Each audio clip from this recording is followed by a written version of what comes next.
texnika və canlı qüvvəmiz tərəfindən yolun açılması istiqamətində bütün işlər aparılır.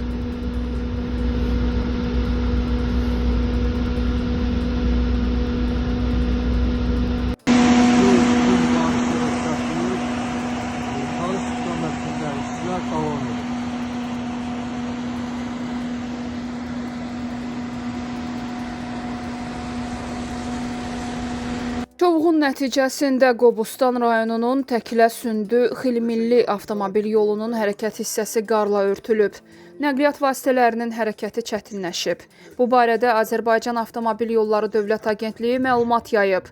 Həmçinin Ələt-Astara magistral avtomobil yolunda da qarlı hava şəraiti gərgin vəziyyət yaradıb.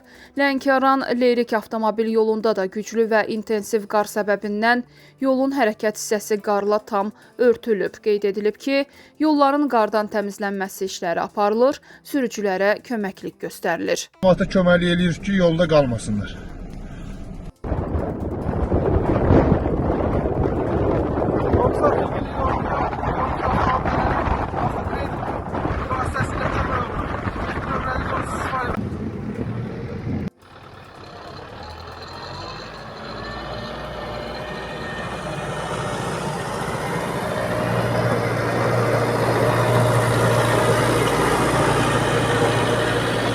Stansiyadan çıxan 3 sayılı 12 hava xəttində yağan güclü qar nəticəsində yaranmış qəzanı aradan qaldırmaq üçün xəttə baxış keçirən zaman